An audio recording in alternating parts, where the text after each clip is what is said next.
Hello, my name is Alan Steiner. I work and live in D5. I work at a cannabis consulting firm. We help with helping people get through the licensing process for cannabis businesses across the U.S. And as a result, I've seen a lot of different ways to implement various forms of decriminalization and legalization. One thing to sort of keep in mind when we're talking about the criminalization of these substances is that the most dangerous thing about these substances is the criminalization of them.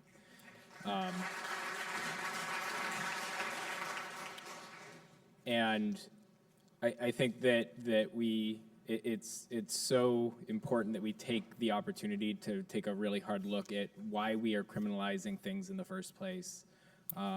And I think this is a really important step in that direction. Thank you. Thank you. Thank you.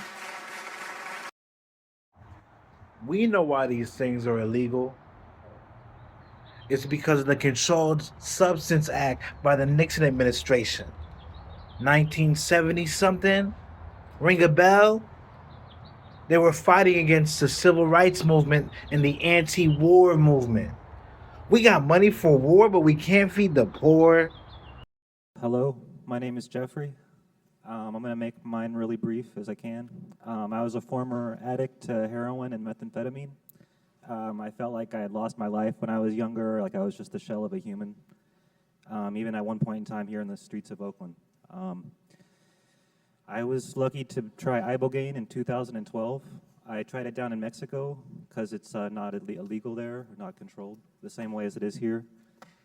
In a nutshell, it was immensely effective, and it really blew me away that it wasn't something that was available for everyone else, because especially with the opiate epidemic we have nowadays and all the other friends I have that weren't maybe able to go to places like Mexico to take these medicines, they don't have access to them. Some of those friends are already dead, and there just aren't a lot of resources. And that's about all I'm here to share, I guess. Thank you. Joe Rogan and Donald Trump with the psychedelic research is cool. Ibogaine is cool, but we know psychedelics works. Decriminalization is important, right? He can go to Mexico and try those things and not be persecuted by the law. We know the most craziest part about it, like homie said, is the criminalization of the drugs, not the drugs themselves. Put it this way. What if we lived in a world where nature wasn't illegal? I mean, let's back up a little bit more. I mean, what gives the Arcata City Council the right to circumvent the law to begin with? I mean, let's answer some of those fundamental questions, because where does it go from there? Right? As the chief of police, do I get to decide which use of force policies to follow and which ones not to? So, I think we're setting a precedent here that I think we need to be very, very careful about, and very thoughtful about, and do our homework so that we know exactly what it is we're signing up for. Sorry, just one more comment. So, I mean, based off of what you just said, then is all of the marijuana in the state of California illegal because it's federally illegal? Is the entire state of Oregon, by decriminalizing Schedule I drugs, it's illegal and it can't be enforced? That's how federalism works. I mean, you start at the smallest level and you can make decisions based on your community and build them up. And so, I mean, I don't know. I think saying, well, it's illegal, but so is pot federally. If you left here and went to a state that's not legal, you're in big trouble, And so, I mean, just because something's federally illegal when it probably shouldn't be, I don't know. I don't think that should discourage this, but it's the same principle, really. So, I mean, I think that point is moot.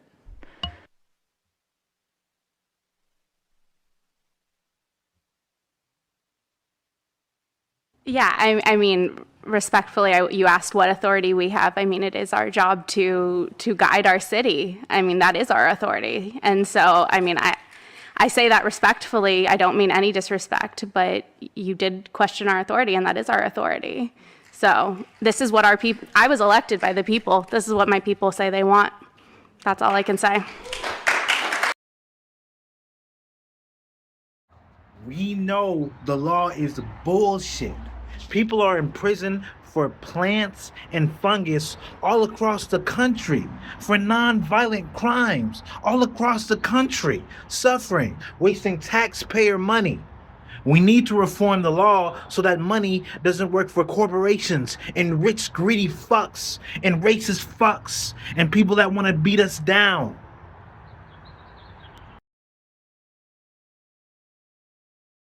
And they want natural alternatives. And entheogens provide a natural alternative that has been proved by science to decrease depression and anxiety.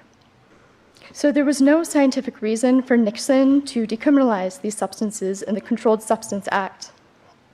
I'm going to say a quote from John Ehrlichman, who was a former Nixon domestic policy chief. He stated, "The Nixon campaign in 1968 and the Nixon White House after that had two enemies, the anti-war left and black people. You understand what I'm saying?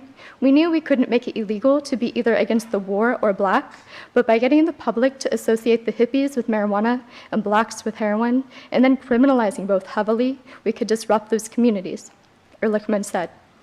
"We could arrest their leaders, raid their homes, break up their meetings, and vilify them night after night on the evening news. Did we know we were lying about the drugs? Of course we did."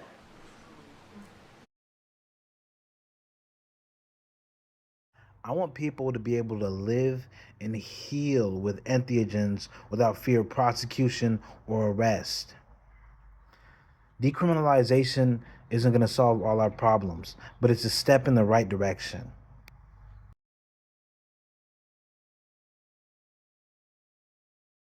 Dr. Larry Norris should be on the phone. Hello. Go ahead and start whenever you're ready. Awesome. My name is Cyrus Myers. I grew up here since '91, and I joined the military in 2015. I was in the military for 17 years. Excuse me, 7 years. I'm a little nervous in front of a lot of people.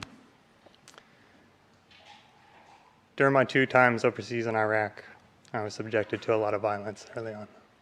I lost 9 of my friends and 33 throughout the brigade.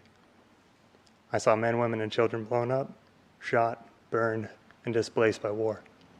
Growing up here, that was a lot to see in person. I wanted my own experience, and I got more than I bargained for. Coming back home after my second deployment, I almost shot myself. And a phone call from my dad right before I pulled the trigger kind of brought me back to reality of like, oh yeah, home. Like there's still some place I can go that's safe. Prior to that, I got heavily addicted into methamphetamine. I lost $40,000 in savings, a house, a cat, a car, my wife, and I woke up driving on the freeway. One experience with psychedelics, 14 hours later, changed my life. I stopped my use of methamphetamine, coke, and any other speed, and it's been 11 years since I've been clean, coming up on 12. I'm a firm believer that psychedelics gave me an opportunity to view my life outside of itself, as an observer versus a participant. I'm not here to advocate, and I do not wish for applause. I'm simply saying that sometimes medicine can be a drug, and sometimes drugs can be a medicine. It is all situational dependent, and it is on the individual to be given that opportunity and that experience to where they can at least try and not be subjected to drugs pushed by a pharmaceutical company, not be pushed to alcohol, which induces depression and anger. That's it.